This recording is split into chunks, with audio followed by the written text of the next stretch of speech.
জুলকারনাইনের হাত দুইটা এভাবে বের করা যখন বিধর্মীরা মস্করা করতেছে, জুলকারনাইনের নিকটের ব্যক্তিবর্গ এবার বিধর্মীদেরকে ডাক দিয়ে বলতেছে, হে দুনিয়ার মানুষ শোনো শোনো, আল্লাহ পাক রব্বুল আলামিন জুলকারনাইনকে এমন ক্ষমতা দান করেছেন, গোটা পৃথিবীর পূর্ব থেকে পশ্চিম আর উত্তর থেকে দক্ষিণ গোটা পৃথিবীটাই তার রাজত্বের সীমানা পর্যন্ত আল্লাহ তাআলা তাকে দিয়ে দিয়েছে। এই বাদশা মৃত্যুর পূর্বে দুইটা ওসিয়াত করে গেছে, এজন্যই তোমরা দেখো এক নাম্বার বাদশা জুলকারনাইন ওসিয়াত করেছে, আমি মৃত্যুর পর আমার লাশের খাটিয়া দুনিয়ার সাধারণ কোনো মানুষ যেন না টানে, বরং আমাকে যে ডাক্তাররা চিকিৎসা দিতেছে তারাই টানবে। এর দ্বারা দুনিয়ার মানুষকে বাদশা জুলকারনাইন এটাই বুঝাইতে চেয়েছে, ও দুনিয়ার মানুষ, তোমরা যারা মনে করো সুস্থতা দেওয়ার মালিক ডাক্তার, তোমরা তাকায় দেখো ডাক্তার সুস্থতা দেওয়ার মালিক না, বরং আমি জুলকারনাইনের লাশের খাটিয়া ডাক্তাররা টেনে আমাকে কবরে নামাইয়া দিতেছে। তাহলে বলেন সুস্থতা দেওয়ার মালিক কে নাকি ডাক্তার? তাইলে আমি নামাজি ব্যক্তি মসজিদ থেকে বের হয়েই যে আমি বলি যে আমার মেয়েটাকে যদি ওই ডাক্তারের কাছে না নিতাম তাইলে বাঁচার কোনো লাইন ছিল না, এটা ভুল কথা না? বলা যাবে এমন কথা? এটা বলতে পারেন যে আল্লাহ পাক রব্বুল আলামিন রহমত করেছে, ওই ডাক্তারের ওসিলায় আল্লাহ তাআলা তাকে সুস্থতার নিয়ামত দিয়েছে, ঠিক কিনা? অতএব আবারও আকীদা পোষণ করতে হবে, মাহফিলগুলো থেকে এই আকীদাগুলো গ্রহণ করতে হবে। এই মাহফিল তো এজন্য দেওয়া না যে কোন হুজুর কেমন ওয়াজ করতেছে, একটু টেবিল থামানো ওয়াজ নাকি সুর দিয়ে কান্দানো ওয়াজ না কি বলতেছে এই যে আমরা এই রকম জন্য না। আজকাল এই মাহফিলগুলো তো ভিন্ন রকম হয়ে গেছে, আমাদের মধ্যেও খুলুসিয়াত নেই, আপনাদের মধ্যেও খুলুসিয়াত নেই। আপনারা রাগ করতেছেন? আমাদের বক্তা যারা আছে আমাদের এটা আমরা পেশা হিসেবে গ্রহণ করে নিয়েছি, ওখানে গেলেই আমার হাদিয়া আসবে, ওখানে গেলেই আমার হাদিয়া আসবে। ইয়া আইয়ুহাল্লাযীনা আমানুত্তাকুল্লাহ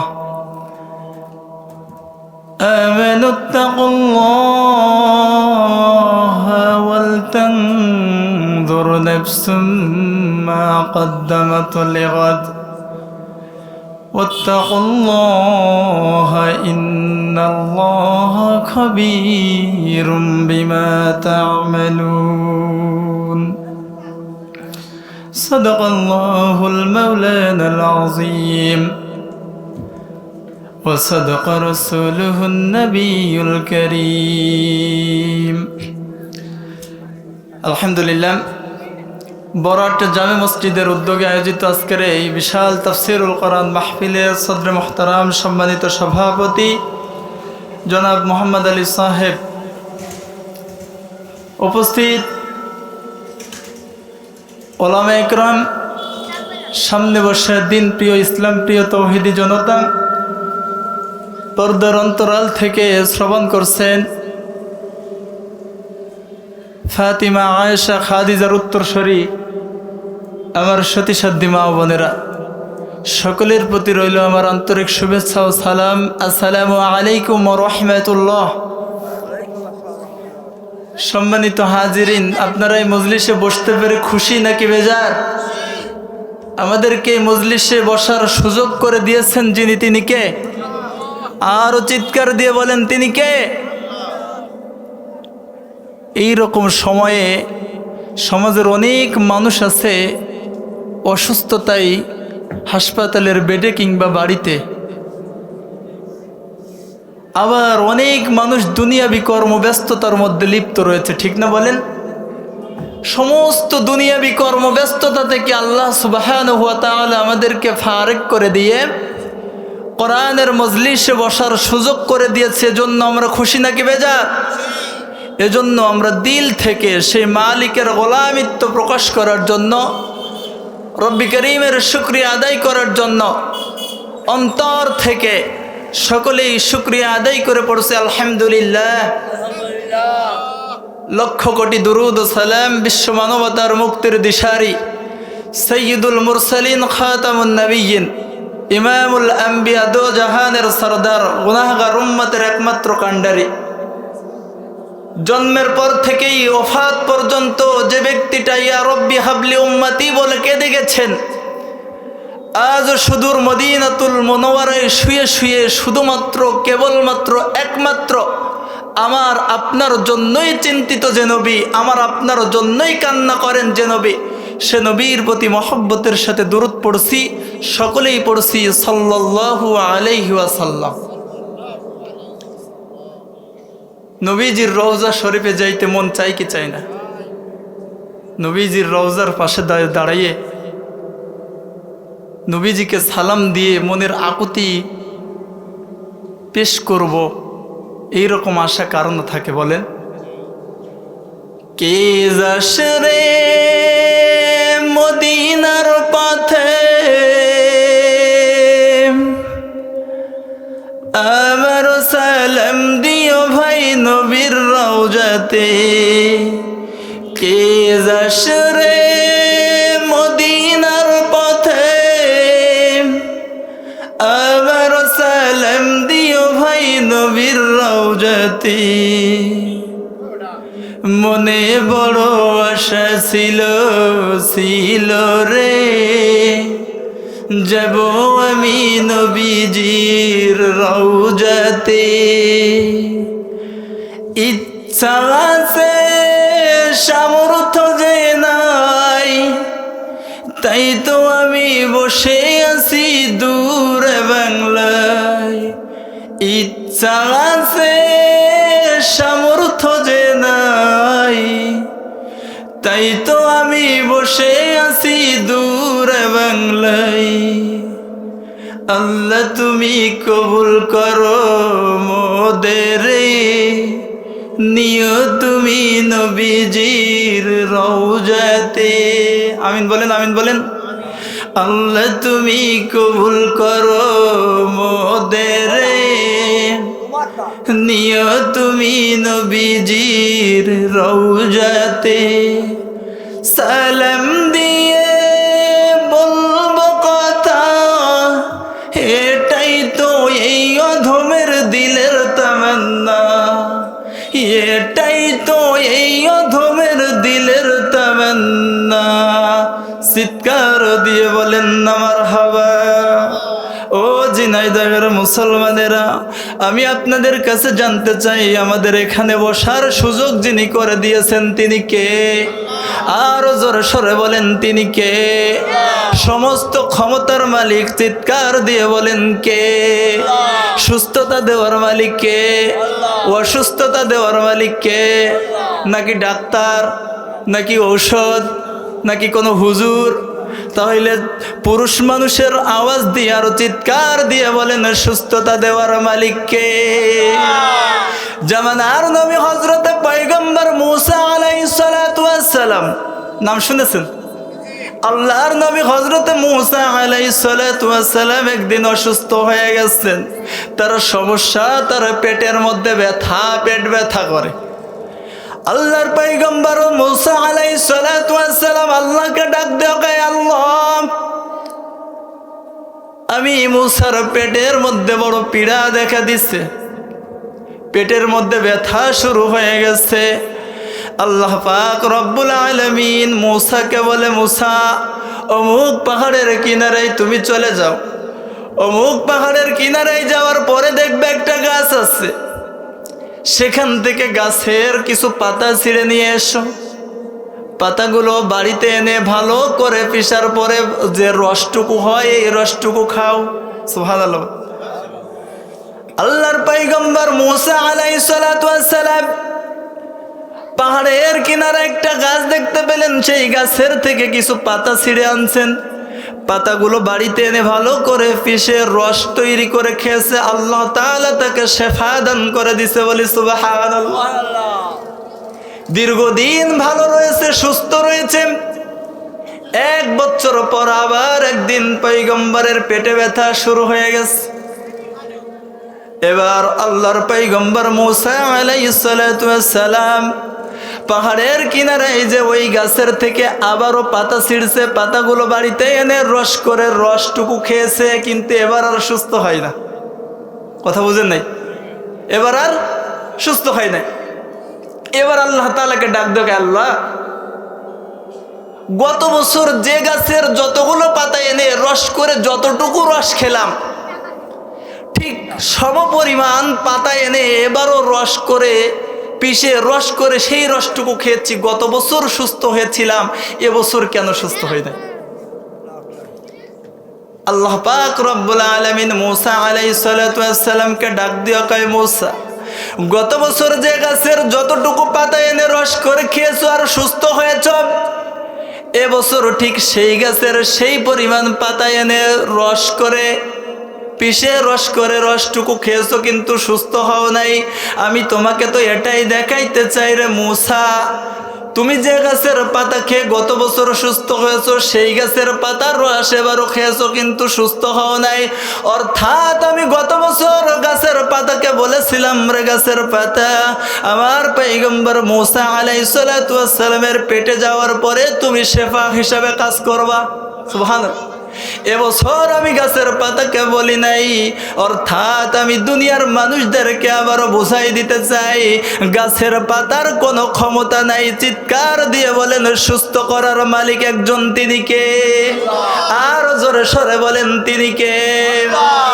মুসলমান ভাই বাবাজিরা, চলেন আরেকটু সামনে আগায়া যায়।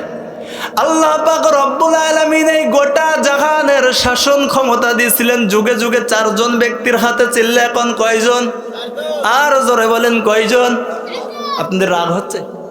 আমি এই যে একটু রেসপন্স নিচ্ছি আপনাদের থেকে, কি রাগ করতেছেন? আপনাদের ভয় নাই, এখানে যতটুকু সময় কথা বলবে, যারা কথা বলবে সবাই কোরআন ও হাদিসের পাণ্ডিত্য অর্জনকারী ব্যক্তি কথা বলবে এবং কোরআন থেকে কথা বলবে। ভয়ের কোনো কারণ নাই। It's not political meeting, because I am not political person. It's lecture of hadha kalamullah and says of Muhammadur Rasulullah sallallahu alayhi wa sallam. সম্মানিত হাজিরিন, যে কথা বলছিলাম, আল্লাহ পাক রব্বুল আলামিন গোটা জাহানের শাসন ক্ষমতার দায়িত্ব যুগে যুগে দিয়েছিলেন চারজনের হাতে। কয়জন? কিয়ামত পর্যন্ত এইরকম শাসন ক্ষমতা আর কেউ পাবে না।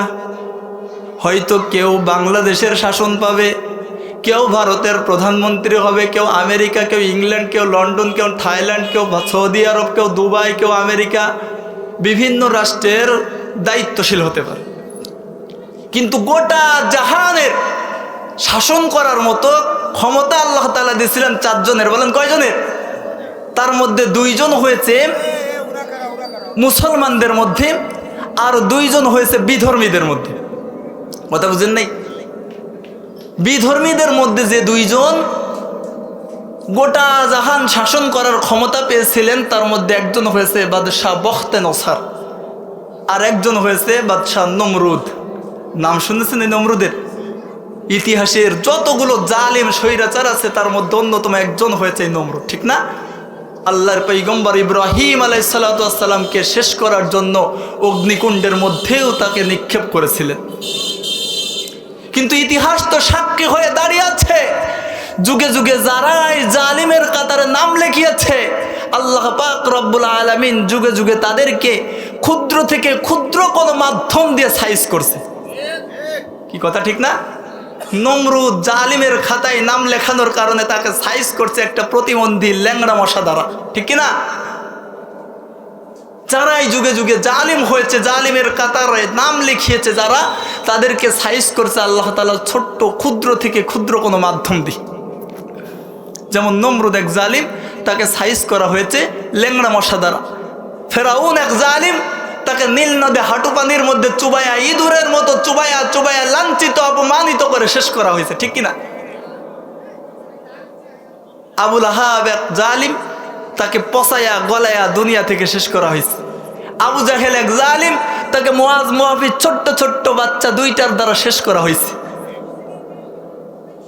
যারাই জালিমের তালিকাভুক্ত, যারাই জালিমের কাতায় নাম লিখিয়েছে, আল্লাহ তাআলা তাদেরকে লাঞ্ছিত অপমানিত করেছে। আপনার এই ডিজিটাল যুগে এসেও তো আপনারা বুশের কথা তো ভুলে যান নাই, সাংবাদিকের জুতা তার সাথে মোলাকাত করছে কি করছে না? অতএব সাবধান। আল্লাহ পাক রব্বুল আলামিন এই ইতিহাসগুলো দ্বারা এটাই দেখিয়ে দিতে চায়, কখনো জালিমের কাতারে নাম লেখিও না। যদি জালিমের কাতারে তুমি নাম লেখাও, হোক না তুমি যত বড় প্রভাবশালী আর প্রতিপত্তি আর ক্ষমতাশীল ব্যক্তি, তোমাকে লাঞ্ছিত অপমানিত করতে আল্লাহ সুবহানাহু ওয়া তাআলার কিঞ্চিত পরিমাণ সময়ও লাগে না, ঠিক কিনা? সাবধান, জালিমের খাতায় নাম লেখানো যাবে না। কারণ সকলের দোয়া ফেরত দিলেও মাজলুমের দোয়া আল্লাহ তাআলা ফেরত দেয় না।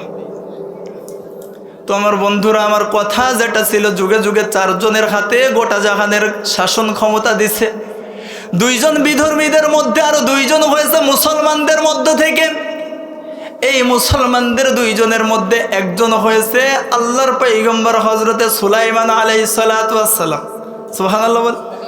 আর একজনের নাম হয়েছে বাদশাহ জুলকারনাইন। ইতিহাসে যার নাম বলা হয়েছে বাদশাহ সিকান্দার, কেউ কেউ বলেছে বাদশাহ ইস্কান্দার।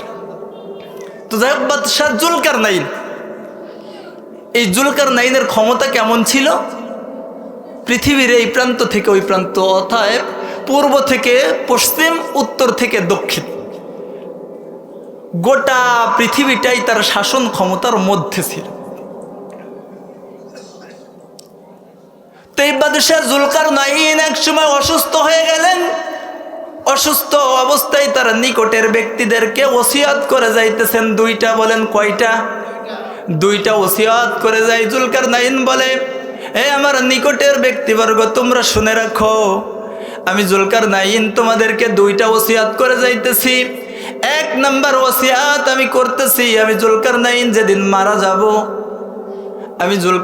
যেদিন মারা যাব, আমার লাশের খাটিয়া দুনিয়ার সাধারণ কোনো ব্যক্তিদেরকে দিয়ে টানাইবা না।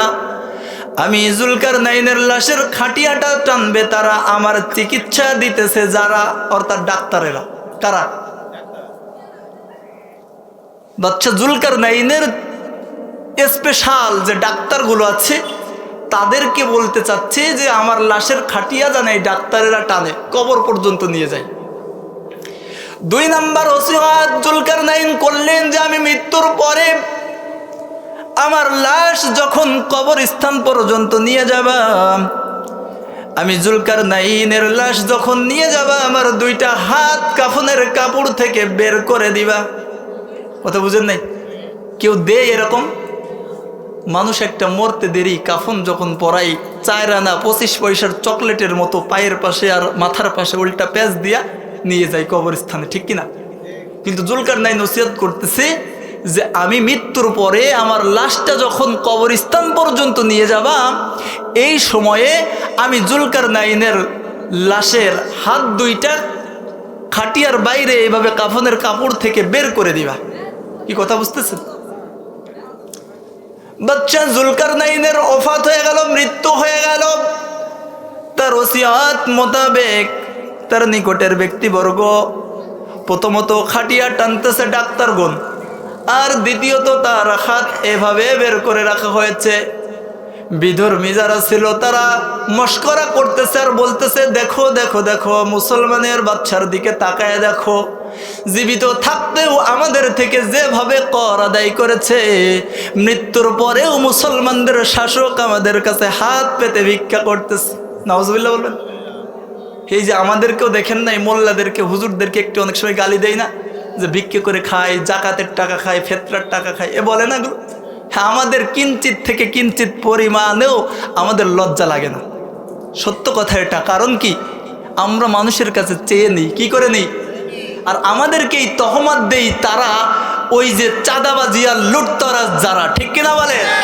চাঁদাবাজি করে, সুদকে হারাম, এটা হারাম, আর আমরা চেয়ে নিই হাত পেতে এটা হালাল। কি কথা বলেন? অতএব ওই তাদের ওই তহমতে আমাদের কিঞ্চিত পরিমাণেও আসে যায় না, ঠিক কিনা?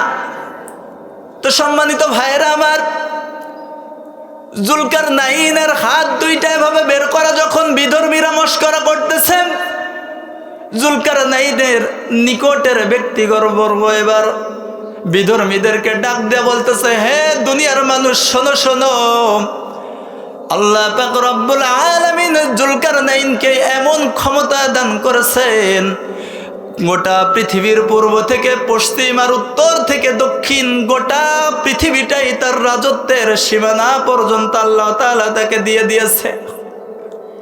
এই বাদশা মৃত্যুর পূর্বে দুইটা ওসিয়াত করে গেছে, এজন্যই তোমরা দেখো এক নাম্বার বাদশাহ জুলকারনাইন ওসিয়াত করেছে, আমি মৃত্যুর পর আমার লাশের খাটিয়া দুনিয়ার সাধারণ কোনো মানুষ যেন না টানে, বরং আমাকে যে ডাক্তাররা চিকিৎসা দিতেছে তারাই টানবে।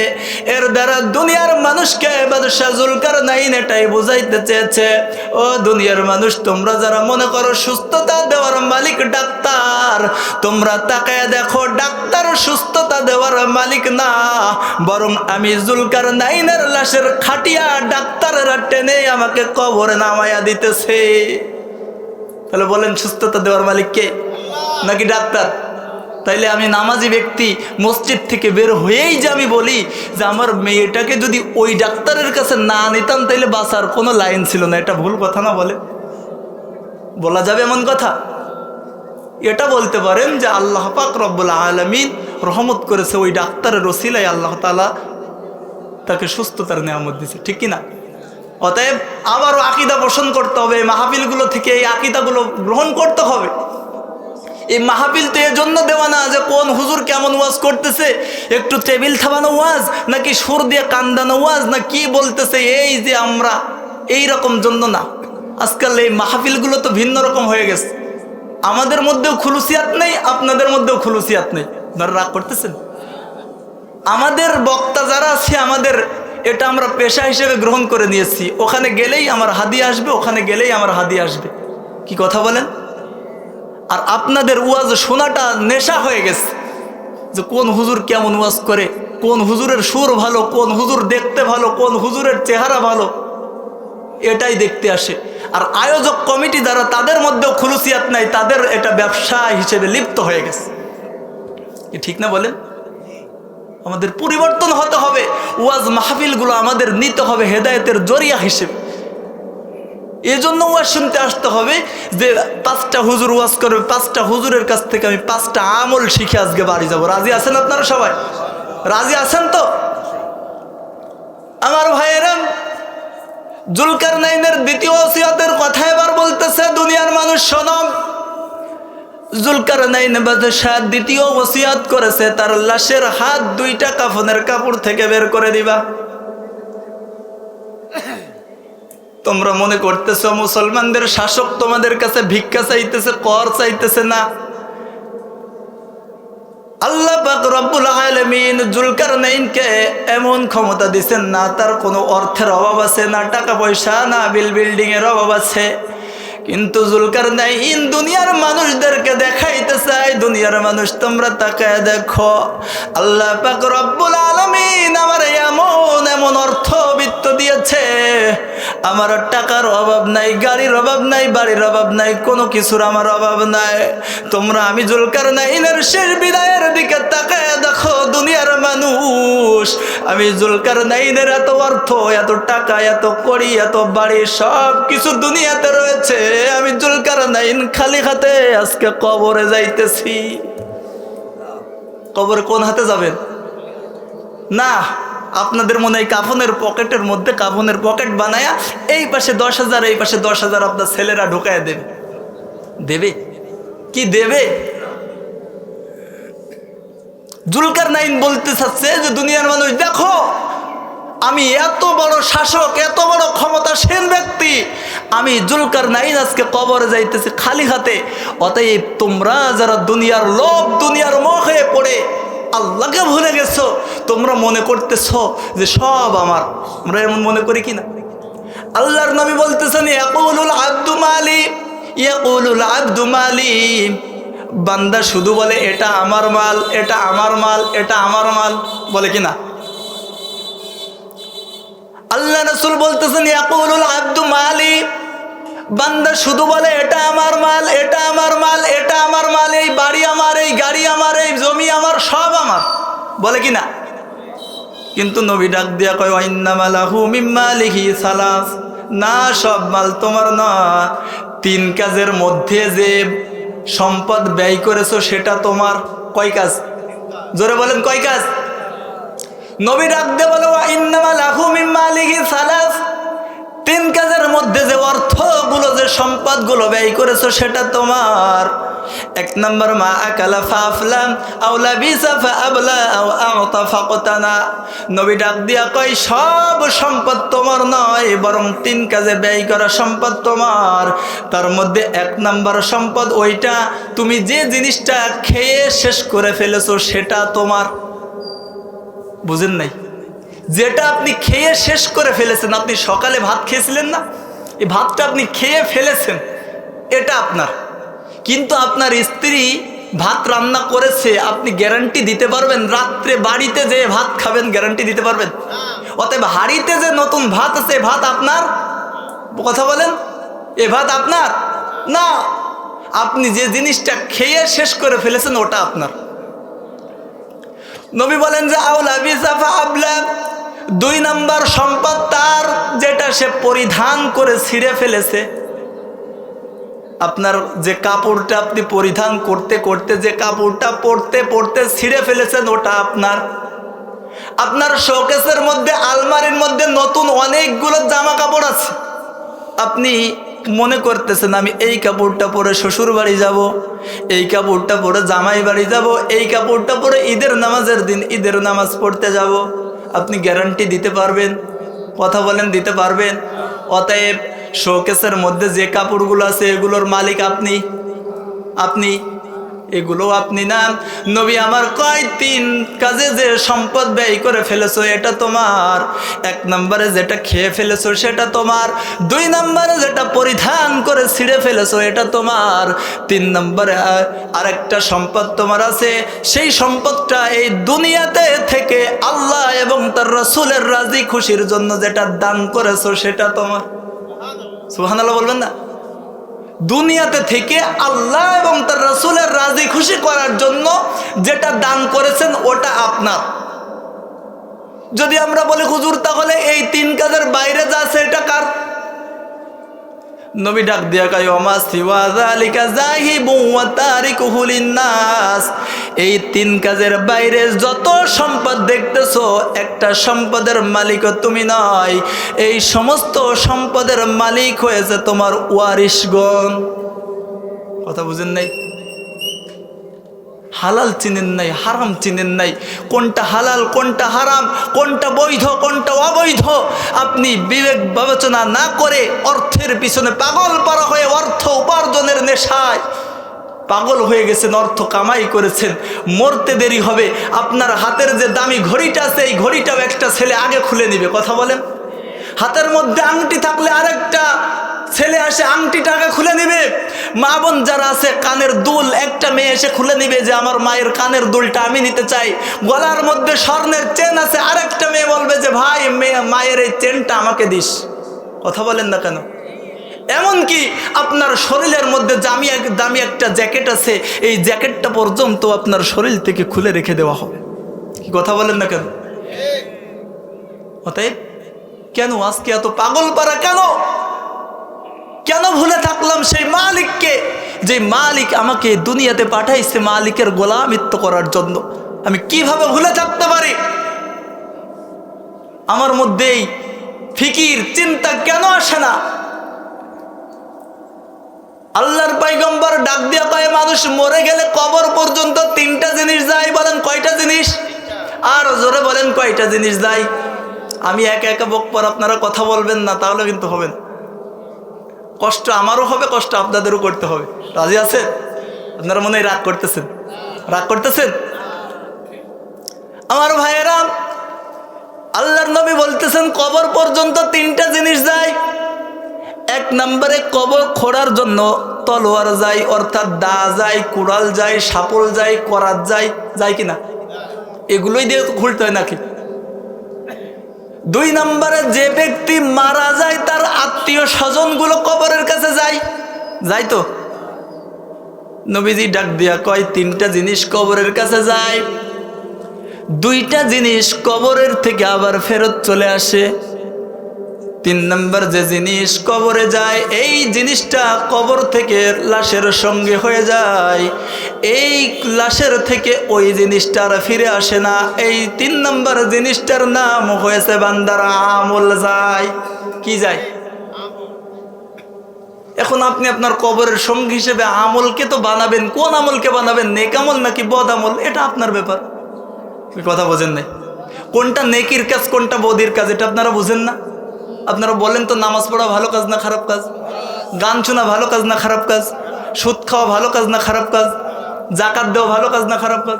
মাশাআল্লাহ, এ তো আপনারা বড় মুফতি সাহেব, সব কিছু আপনারা জানেন কোনটা ভালো কোনটা খারাপ। তাহলে আপনারা এটাও তো বুঝেন কোনটা নেক আমল কোনটা বদ আমল, ঠিক কিনা? অতএব এখন চিন্তা ফিকির তো আপনার। নবী ডাক দিয়ে কয়, আল কবরু রাউযাতুম মির রিয়াজিল জান্নাহ ওয়া হুফরাতুম মিন হুফারিন নার। নবীজি আমার কয়, এই কবরটা কারো জন্য হয়ে যাবে জান্নাতের বাগিচা, আবার কারো জন্য হয়ে যাবে জাহান্নামের গর্ত। যদি নেক আমল করে কবরে যাইতে পারেন, কবরটা আপনার জন্য জান্নাতের বাগিচায় পরিণত হয়ে যাবে। আর যদি বদি আমল তথা গুনাহের আমল করে কবরে যান, আপনার জন্য কবরটা জাহান্নামের গর্ত হয়ে যাবে। কথা বুঝেন নাই? তো সোজা ওয়াজ। এখন আপনি কোন আমল করে যাবেন এটা আপনার ডিসিশন। আপনি যদি নামাজের ভিতরে সময় কাটান, তবু আপনার হায়াত থেকে 20 মিনিট পার হয়ে যাবে। যদি আপনি ওই যে ইউটিউব ভিডমেটের মধ্যে সার্চ দিয়ে নর্তকীর ড্যান্স দেখেন, তবু আপনার হায়াত থেকে 20 মিনিট চলে যাবে। কারণ time and tide wait for none, সময় স্রোত কারোর জন্যই তো অপেক্ষা করে না, ঠিক কিনা? অতএব আপনি যদি নেকি করেন তবু আপনার হায়াত কমতে থাকবে, যদি আপনি গুনাহ করেন তবু আপনার হায়াত কমতে থাকবে। এখন ডিসিশনটা আপনার, সিদ্ধান্ত আপনি দিবেন কোন আমল করে আপনি কবরে যাবেন। নবীজির মহব্বত দিলে বসায়া, অন্তরে বসায়া আমরা সকলেই কবরে যাইতে চাই। রাজি আছেন সবাই? জোরে কোন আছেন? নাকি নবীজিকে ভালোবাসবেন শুধু মুখে মুখে, শুধু স্লোগানে? শুধু মুখে মুখে ভালোবাসলে হবে? আমলে পরিণত করতে হবে কিনা? ওই যে রিক্সাওয়ালা একজন বিবাহ করছে, একটা ছেলে রিক্সাওয়ালা বিবাহ করছে, এখন নতুন বিবাহ করছে, যুবক ভাইয়েরা আসছে তাই গল্পটা বলতেছি। যুবক ছেলে বিবাহ করছে তো, আর বিবাহ করছে, বাসর রাত গেছে, একদিন 2 দিন পার হয়ে চলে গেছে। একটা তো নতুন বিবাহ করছে, আনন্দই তো আলাদা, ঠিক কিনা? নতুন বউ থুয়ে তো আর বাইরে যাইতেই মনে চায় না, কিন্তু কি করা, পেটে থাকলে পিঠে সয়। শুধু যদি বউ নিয়েই বসে থাকে, বাড়িতে কাজকাম যদি না করে, তাইলে তো আর পেটে ভাত যাবে না। এখন কি করে, 1 দিন 2 দিন 3 দিন পার হয়ে গেছে, 3 দিন পরে বাড়ির থেকে যাইতেছে, আর বউকে বলতেছে, বিবি রে যাই, রিক্সাটা নিয়ে একটু যাই, অল্প সময় ভাড়া মেরে চাউলের টাকাটা হইলে আবার ব্যাক চলে আসবো। স্ত্রী ঘুরতেছে আর ফিরতেছে, বলতেছে, স্বামী আই লাভ ইউ, আমি কিন্তু তোমাকে ভালোবাসি। এখন বউ স্বামীকে ভালোবাসবে, এটাই তো স্বাভাবিক, ঠিক কিনা? স্বামী স্ত্রীকে ভালোবাসবে, স্ত্রী স্বামীকে ভালোবাসবে, যত মহব্বত করার করবে। কিন্তু আমাদের যুবক ছেলেপেলে তো আজকাল তো অন্য পর্যায়ে হয়ে গেছে। তো স্বামী স্ত্রীকে মহব্বত করবে, ভালোবাসবে, এটাই স্বাভাবিক। স্বামী যাইতেছে আর বলতেছে, স্বামী আমি কিন্তু তোমাকে খুব ভালোবাসি। স্ত্রী বারবার বলতেছে, আমি কিন্তু তোমাকে খুব ভালোবাসি। স্বামীও বলতেছে, আর আমিও তো তোকে ভালোবাসি, কিন্তু কি করা, শুধু ভালোবাসা মুখে বললে তো হবে না, চাউলের চিন্তা তো করা লাগবে। যাই না, অল্প সময় কাজ করে আবার চলে আসবো। যাইতেছে, ফিরে ফিরে তাকাইতে বউ আবার আবডাল থেকে বলতেছে, স্বামী আমি কিন্তু তোমারে ভালোবাসি। এই ভালোবাসাবাসি করতে করতে স্বামী এবার গেছে রাস্তায় রিক্সা চালাইতে, রিক্সা নিয়ে গেছে। কিছুক্ষণ পরেই অ্যাক্সিডেন্ট হয়েছে রিক্সার সাথে। অ্যাক্সিডেন্ট হওয়ার পরে স্বামীর পায়ের থেকে কেটে গেছে, রগের অনেকখানি কেটে গেছে, রক্ত ঝরতেছে প্রচণ্ড পরিমাণ। কথা বুঝেন নাই? প্রচণ্ড পরিমাণে রক্ত ঝরতেছে। অনেক কষ্ট করে স্বামীটা বাড়িতে আসছে। বাড়িতে আসার পরে বলতেছে, বিবিরে কই আছিস, তাড়াতাড়ি বের হ। স্ত্রী আসছে, কি হয়েছে? অ্যাক্সিডেন্ট হয়েছে, পায়ের রগ কেটে গেছে, আমার রক্ত ঝরতেছে, রক্ত ঝরাটা আগে বন্ধ করো, তুলা নিয়ে আসো, ডেটল আনুন, স্যাভলন নিয়ে আসো, আমার রক্ত ঝরা বন্ধ করার ব্যবস্থা করো। স্ত্রী বলতেছে, স্বামী ঠিক আছে, কিন্তু অনেকক্ষণ ধরে যে কথাটা বলা হয়নি, রক্ত তো ঝরা একটু পরে এমনিতেই বন্ধ হয়ে যাবে, যে কথা অনেকক্ষণ ধরে বলবো মনে করতেছি সেটা কিন্তু বলি নাই, আমি কিন্তু তোমার খুব ভালোবাসি। এই কথা বোঝেন নাই? স্বামীটা অসুস্থ অবস্থায় যতটুকু শক্তি পেয়েছে হাতটারে উঁচু করে নিয়ে 2-2.5 মণ ওজনের একটা থাপ্পড় স্ত্রীর গালের মধ্যে বসাইয়া দিছে। কয়ে, বিবি তুই আমারে ভালোবাসবি, এটাই তো স্বাভাবিক, তুই আমারে ভালোবাসিস আমি এটা জানি, কিন্তু আমার শরীর থেকে আগে রক্ত ঝরতেছে, আগে তুই সাবান আনবি, ডেটল আনবি, তুলা আনবি, আমার রক্ত ঝরা বন্ধ করবি, তারপরে না আমি বুঝবো তুই আমারে ভালোবাসিস। কথা বলে, কিন্তু আমার শরীর থেকে রক্ত ঝরতেছে আর তুই বলতেছিস রক্ত ঝরা এমনিতেই বন্ধ হয়ে যাবে, আমি তোমারে ভালোবাসি। এ ভালোবাসা আসলে ভালোবাসা না। ও সম্মানিত ঝিনাইদহের মুসলমানেরা, আমি এটাই বলতে চাই, আজকে আমি আপনি শুধু মিলাদ আর কিয়ামের মধ্যে বলি, হে রাসূল মে তেরি বহুত প্যার করতি হো, আমি আপনাকে বহুত ভালোবাসি, কিন্তু আল্লাহর রাসূলের সুন্নাতের জবাই আমরা করতেছি, মুখের মধ্যে দাড়ি নাই, আল্লাহর রাসূলের বুক থেকে রক্তক্ষরণ হয়, নামাজের আজান হয়, আমি মসজিদে যাই না, আল্লাহর রাসূলের রক্তক্ষরণ হয়, আমি আল্লাহর রাসূলের শরীর থেকে রক্ত ঝরা বন্ধ করার ব্যবস্থা করি না, শুধু মুখের মধ্যে স্লোগান দিই, হে রাসূল মে তেরি বহুত প্যার করতি হো। এটা প্রকৃত ভালোবাসা নাই, এটা হলো ভণ্ডামি। কথা বলেন ঠিক কিনা? এই ভণ্ডামি করা যাবে না। রাসূলকে ভালোবাসতে হবে অন্তর থেকে, দিল থেকে। রাজি আছেন আপনারা সকলে? আল্লাহ সুবহানাহু ওয়া তাআলা আমাদের সকলকেই আল্লাহ তাআলার প্রকৃত অনুগত্য হয়ে আল্লাহ রাসূলের মহব্বত দিলের মধ্যে বসায়া কবরে যাওয়ার তৌফিক দান করেন। সকলে বলুন আমিন।